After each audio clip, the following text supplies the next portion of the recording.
Pedro, ele perdeu uma chance, o Rodrigo Maia, no caso, né, de sair com um tiquinho de dignidade do cargo, ou há um motivo secreto para isso? Porque eu tendo a acreditar que ele está dando um pouco de corda para o Bolsonaro se enforcar também, ou não? Eu acho... Não sei se abrir o impeachment daria dignidade ao Rodrigo Maia, né? O Rodrigo Maia fez tudo errado nesse processo de transição. E é claro que se ele abrisse impeachment ia ser uma coisa... eu hesito em comparar com o Eduardo Cunha, mas ia ter um pouco de uma cara de vingança, né? Eu não deveria comparar o Rodrigo Maia com o Eduardo Cunha, porque não é justo. Ainda assim, teria esse aspecto de vingança, como foi o caso do Eduardo Cunha quando abriu o processo de impeachment contra a Dilma. Uhum. Agora, isso que o Reinaldo fala a respeito das condições para um impeachment, se você for lá na ciência política, é exatamente isso. Você tem que ter economia ruim, você tem que ter popularidade abaixo de 15%, você tem que ter gente na rua. E essas seriam, na ciência política, as condições para que o impeachment aconteça. Mas eu chamaria a atenção do seguinte. Primeiro, se há um crime de responsabilidade, há um crime de responsabilidade. Não deveria ser um cálculo político para um presidente da Câmara dos Deputados abrir um processo de impeachment. E certamente nenhum presidente da história da República violou mais a 1079 de 50, que é a lei que desenha os crimes de responsabilidade, que Jair Bolsonaro. Em alguns casos, as provocações que ele faz à Venezuela e à China, por exemplo, estão ali listadas, como você criar um tipo de situação que comprometa a neutralidade do Brasil. E, olha, a gente poderia sair listando várias coisas similares. E a mais grave de todas, evidentemente, é a campanha contra a vacina, essa campanha sórdida por medicação que não funciona para a Covid e tudo mais, que custa a vida das pessoas. Então, deveria sim ter aberto um impeachment, e não agora, deveria ter aberto antes. E eu faço um argumento que é o seguinte: a gente fala demais dos casos do Collor e da Dilma para mostrar quando que um impeachment deve ser aberto, quais são as condições. Mas, se a gente vai um pouco mais para trás na história, houve um outro episódio de abertura de um processo de impeachment, que foi em 1954 contra o Getúlio Vargas. E o cálculo que a UDN fez na época, quando fez a abertura do impeachment, em momento algum a UDN achou que ia conseguir fazer o impeachment. Isso foi no primeiro semestre de 54. Em momento algum a UDN achou que ia fazer o impeachment. O que ela achou era o seguinte, que aquilo ia ajudar a botar na pauta nacional tudo o que ela considerava que era um problema dentro do governo Vargas e expor e enfraquecer o Vargas. E deu certo. E se a gente for lembrar do Temer, no final do governo dele, no último ano de governo Temer, o que o Temer teve de se esforçar para impedir que esse processo dele fosse aberto no Supremo, dentro da Câmara, o esforço do Temer foi enorme. Foi um esforço similar para que não acontecesse também uma abertura de processo de impeachment contra ele. Aquilo enfraqueceu o Temer. Então, eu argumentaria que, mesmo que um processo de impeachment contra o Bolsonaro terminasse não sendo aprovado, a gente ia ter que ver em transmissão nacional ao vivo os deputados explicando por que... Sabe aquela festa que eles gostam de fazer impeachment? Sim. Pela nação, por isso, pelos moradores não sei de quantos. Eles iam ter que fazer a mesma coisa, explicando por que não votam para abrir um processo de impeachment, para encaminhar um processo de impeachment para o Senado. Isso ia ser um desgaste para os deputados, isso ia ser um desgaste grande para o Bolsonaro. Bolsonaro chegar mais fraco a 2022 não é uma má ideia. Já que o Rodrigo Maia perdeu esse bonde, o Creomar, o Bolsonaro... Depois eu quero objetar, quando puder. Tá bom, deixa só o Creomar responder essa que eu volto para você. O Bolsonaro agora, Creomar, você acha que ele está com um futuro garantido com o Arthur Lira? Ele se livra de qualquer chance de CPI, impeachment, qualquer investigação em relação a atuação do governo durante a pandemia? Olha, eu vou usar duas metáforas aqui que eu ouvi algum tempo atrás no Congresso, né? Se tem algo que a política é em Brasília é imprevisível, é mais ou menos como nuvem. Você olha, ela está no céu, tem um formato que você deseja, se abaixa a cabeça e olha de novo, ela não está lá.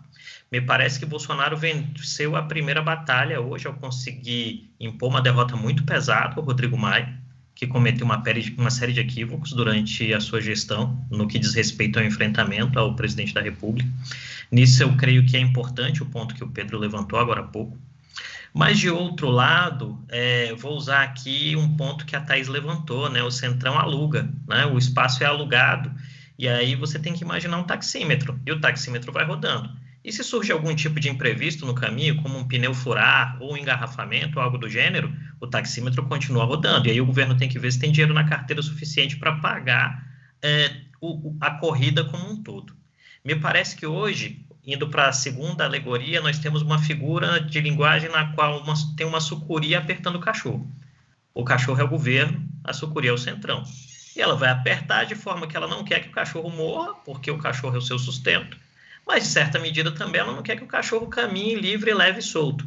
E nós veremos algumas sinalizações disso, nós vimos isso no discurso do presidente do Senado, Rodrigo Pacheco, que fez uma fala muito, muito institucional, né? E provavelmente a gente vai ver isso. É importante lembrar que, além de receberem o apoio do Palácio do Planalto, Lira e Pacheco têm suas próprias agendas e seus próprios interesses.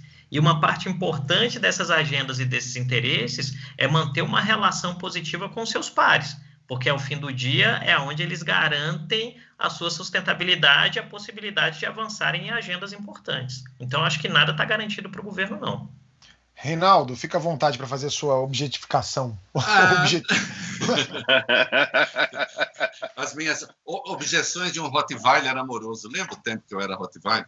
Olha só. Nossa, o mundo está muito louco. O mundo está muito louco. Só isso que eu falo para você. Quando eu vi o ACM sendo perseguido no aeroporto de Brasília, sendo chamado de comunista vagabundo, vai para Cuba, o neto da ACM, Thaís, o neto da ACM, meu Madória, vai para Cuba por ACMinho. Eu para Cuba, mas nunca. Olha, assim, o Dória falou de 54. Bom, 54 a gente teve depois o infausto caso do tiro, foi lá com a República do Galeão, a gente tinha uma arquitetura claramente golpista ali, eu acho que o contexto é bastante diferente, a história do Mar de Lama. Veja só, acho eu, se o Rodrigo Maia, sabendo não haver a maioria necessária, a maioria não, os 2/3 necessários, os 342 votos, ele dá início a um processo de impeachment. Esse processo de compra que foi deflagrado agora para a eleição presidencial, da presidência da Câmara, esse processo teria sido deflagrado lá atrás. Sim, o Temer teve que pagar caro pelas duas tentativas, né? E nós sabemos disso.